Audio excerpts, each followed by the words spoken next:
Hey travelers, Mag and I here on day 332 of our trip around the United States. We have just come out of the mountains of Northern California and crossed back into Oregon, and now we are ready to start our day.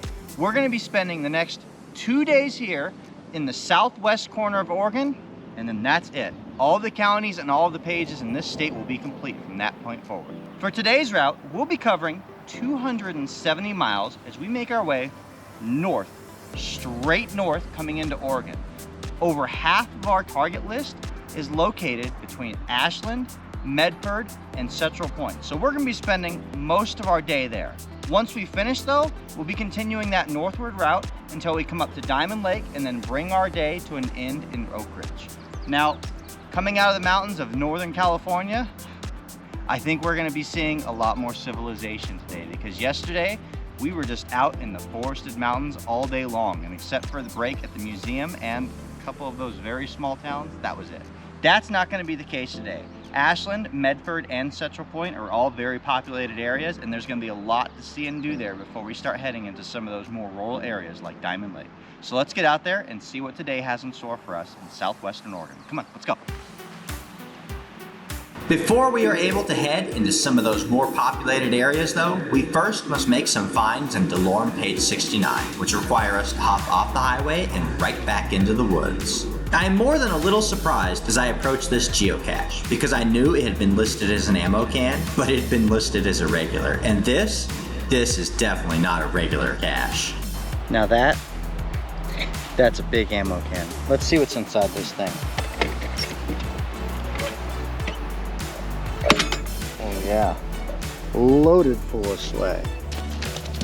All kinds of goodies in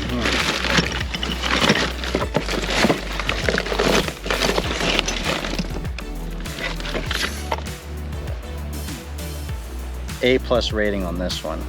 Our first stop coming out of the woods, right off Interstate 5, is the city of Ashland, with a population of over 21,000 people. Aware that today is a Monday, and not wanting to deal with the college crowd, I am prepared to fly right past the Southern Oregon University campus before I notice that there's absolutely nobody there. It must be a holiday.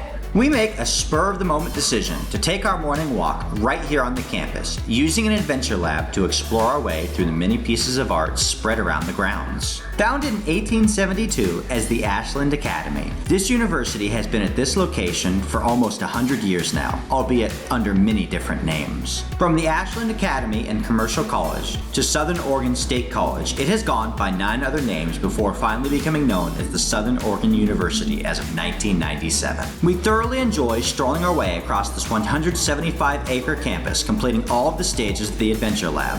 One of the places I find most fascinating is the temporary sculpture garden located right next to the main road. And it is exactly what it sounds like, a place where works of art can be displayed on a temporary basis. This means that it is a place worth visiting time and time again, as each time a visitor is able to pop through, everything on display may be different than the last time they were there. The current works of art on display are the result of a partnership between Recology Ashland and the Southern Oregon University student artists. Together, they hope to raise public awareness of environmental needs, such as reduction of waste sources, recycling, and resource conservation. Following the lead of sculpture professor Michael Parker, students used materials found at Recology's Valley View transfer station to create some rather interesting and rather bizarre works of art. What is happening right now in this sculpture? I know art is supposed to be, you interpret the piece, but I gotta tell you, I don't know what to interpret here. Aichan is, admittedly, pretty exhausted after our walk across the Southern Oregon University campus, but it's no time for a break yet. Because only about 1.5 miles down the road, we arrive into the downtown Ashland area and get out of the car once again, this time in pursuit of 2 virtuals, an earth cache, and an adventure lab called an Art Walk in Ashland. I am hopeful that the stages of the adventure lab, which began right in the heart of the downtown plaza, will bring us to many interesting sculptures, and I am not disappointed in the least. We just can't seem to help but to learn a few things about Ashland along the way, which was originally called Ashland Mills when it was settled back in 1852. We also discover that this is the home of the Oregon Shakespeare Festival, which has been holding an annual event every year since 1935, except for a brief period during World War II and COVID, which we really prefer not to talk about. This is a city where great works of art can be found around every corner, although sometimes you have to look pretty hard. I was so utterly confused. I came down here looking for art, expecting to see some types of murals, and it took a little bit before I finally found them. That is not where I'm used to seeing those things. Directly under Lithia Way, the main road that passes right through the heart of Ashland, we discover the Path to Joy and Unity. Commissioned by Lloyd Matthew Haynes, the path is a culmination of his vision for 4 artists to come together in collaboration to create a collective mosaic mounted directly under the viaduct. A memorable display to see us on our way out of the city. Up the road, we come into the county seat of Jackson County in the city of Medford to visit the Veterans Park Memorial. Welcoming us into this city of more than 85,000 people, this park hosts not one, but 2 virtuals, encouraging us to explore every single nook and cranny. And we discover along the way that this park has quite a rich history, stretching back all the way to the end of World War I in 1919. At that time, a young man, Paul Reining, who would later become the county engineer, planted a maple tree in memory of a friend that was killed in the war. Others quickly followed suit, planting more maple trees in honor of their friends and family who were lost during the war. By 1921, a total of 106 maple trees stood proudly in the grove. The park was deeded to the city of Medford by the Jackson County Court on August 25th of 1958, under the one condition that it be used for the purposes of a public park. Before heading out of Medford altogether, we make one more stop at the very popular Chessman sculpture and then head up the road to Central Point. This city of 17,000 people shares its southern border with the city of Medford, making it a seamless transition from one city directly into the next. First settled by pioneer Isaac Constant in 1852, the city was named Central Point due to its location at the crossroads of the middle of the Rogue Valley. Well beyond the halfway point for our day, we finally begin to tackle the miles ahead of us, heading directly into the nearly 1 million acre Umpqua National Forest.